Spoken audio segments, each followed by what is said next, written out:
गरीब काम वाली बनी आईएएस। रेखा की उम्र यूं ही 18-19 साल होगी। एक साल पहले सड़क दुर्घटना में उसके माता पिता की मृत्यु हो गई थी। उसका इस दुनिया में अब कोई ना बचा था। अकेली लड़की जान लोग उसको गलत नजर से देखा करते थे। इन सब के बावजूद भी रेखा अपना गुजारा जैसे तैसे कर रही थी। रेखा पढ़ने में होनहार थी। उसके पिता उसे कुछ बनाना चाहते थे, लेकिन हालात को तो कुछ और ही मंजूर था। उसके पास जो कुछ भी जमा पूंजी बची थी, रेखा ने किसी तरह अपनी कॉलेज की पढ़ाई पूरी की।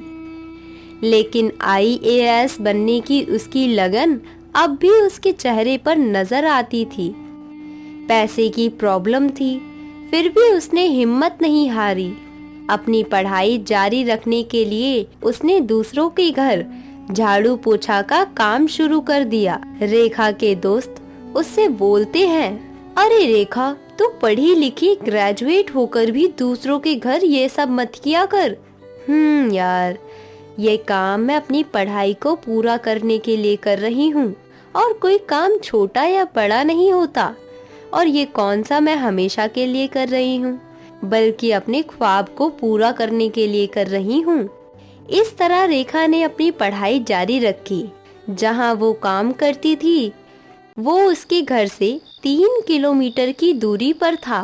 तेज चलने पर भी 10 बजे रात से पहले नहीं पहुँच पाती थी और खा पीकर पढ़ने बैठ जाती थी। न जाने कब उसकी आंख लग जाती, उसे खुद नहीं पता चलता था। इतना जी तोड़ मेहनत करने के बाद भी उसकी कमाई इतनी भी नहीं हो पाती थी कि वो यूपीएससी की प्रिपरेशन के लिए बुक्स ले पाती। इतने पैसे में उसका गुजारा ही हो पाता था बस। रेखा जिस घर में काम करती थी, उस घर की सोनल भी यूपीएससी की तैयारी कर रही थी। एक दिन उसने अपनी मालकिन से पूछा, मेम साहब, क्या सोनल दीदी भी यूपीएससी की तैयारी कर रही हैं? हाँ तो तुझे उससे क्या, तू अपना काम कर। तू क्या करेगी जानकर, बड़ी आई पूछने। हाँ। मालकिन की यह बात सुन रेखा दबे पांव जाने लगती है। फिर उसकी मालकिन कहती है, सुन, कल थोड़ा जल्दी आना और कल शायद तुझे रुकना भी पड़ जाए। तेरे जो भी एक्स्ट्रा पैसे बनेंगे वो मैं तुझे दे दूंगी।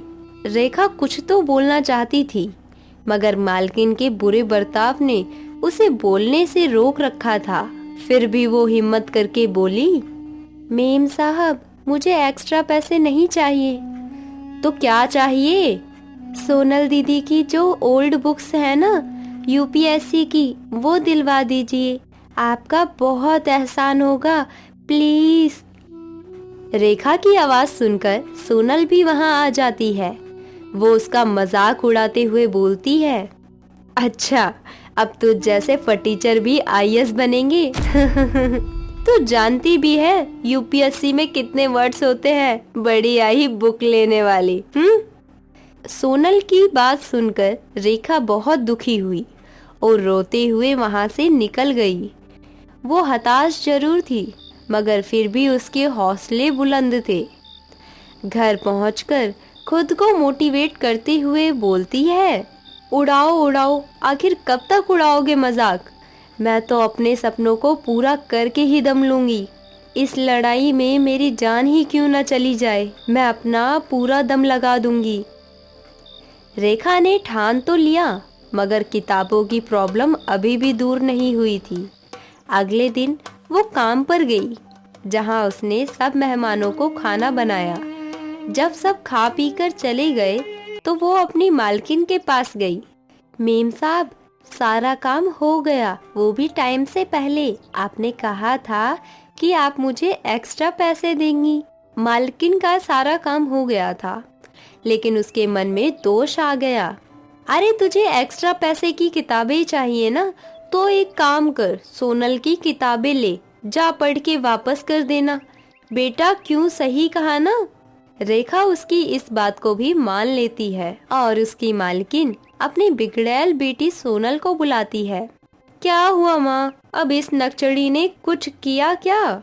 नहीं बेटी, इसको अपनी कुछ पुरानी पढ़ी किताबें दे दे, वैसे भी वो तेरे लिए कबाड़ में जाएगी। सोनल अपनी माँ के कहने पर उसे किताबें दे देती है। वो कहते हैं ना, अपने फायदे के लिए लोग अच्छा बनने का नाटक करते, कुछ इस तरह रेखा की मालकिन का भी हाल था। वो हर रोज रेखा से एक्स्ट्रा काम करवाती और बदले में उसे किताबें पढ़ने के लिए देती। और इधर किताबें मिलने से रेखा के अंदर अलग ही उत्साह आ गया था। वो दिन भर काम करती और रात को 3 बजे सोती और बाकी टाइम पढ़ाई करती।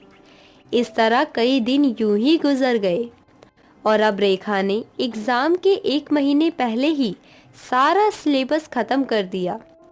एक दिन जब रेखा काम कर रही थी तो सोनल ने उससे पूछा, क्यों बहन जी, आपकी तैयारी तो हो गई होगी ना? दिन भर तो तू यहीं रहती है, तो मुझे लगता है अब तक तो तूने सिलेबस भी स्टार्ट नहीं किया होगा। हाँ दीदी, मेरी तैयारी एग्ज़ाम के लिए पूरी है। आपकी तैयारी पूरी है ना? अच्छा, तो मेरे एक सवाल का जवाब दो। भारत का पहला परमाणु सेक्टर कौन सा है? सोनल की बत्ती गुल हो गई। उसको इसका जवाब पता नहीं था। क्या हुआ दीदी, ये तो एक मामूली सा सवाल था बस। सोनल कुछ नहीं बोली और मुंह बनाकर वहां से चली गई। आज रेखा ने अपनी सारी बेइज्जती का जवाब एक झटके में दे दिया था और 1 महीने बाद एग्जाम हुए और रेखा ने आसानी से एग्जाम निकाल लिया और सोनल तमाम कोशिश के बाद भी इसमें सफल नहीं हो पाई। जब तक मैं मेन इंटरव्यू नहीं क्लियर कर लेती तब तक मुझे धैर्य रखना होगा। इंटरव्यू के 1 दिन पहले, सुन रेखा, कल सोनल को लड़के वाले देखने आने वाले हैं। बहुत सारे काम है, कल टाइम से आ जाना, समझी? नहीं मेम साहब, कल मेरा आना बहुत मुश्किल है। अगर कल तू नहीं आई तो फिर कभी मत आना, समझी?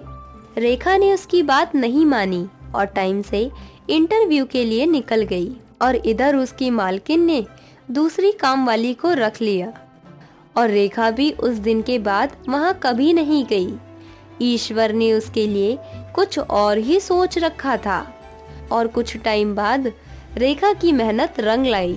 उसने यूपीएससी का एग्जाम पास ही नहीं बल्कि पूरे देश में 1 रैंक लाकर देश का नाम रोशन कर दिया। सोनल की माँ और सोनल ने जब ये खबर सुनी तो उनके मुंह खुले के खुले ही रह गए। कल तक उनके घर में काम करने वाली ने आज जो मुकाम हासिल किया था, सोनल और उसके जैसे लोग उसके आसपास भी नहीं भटक सकते थे। उधर रेखा बहुत खुश थी। हमारे चैनल स्टार कार्टून टीवी को फ्री में सब्सक्राइब करें और बेल आइकन दबाना ना भूलें, जिससे हमारी सभी वीडियोस की नोटिफिकेशन सबसे पहले आपको मिले।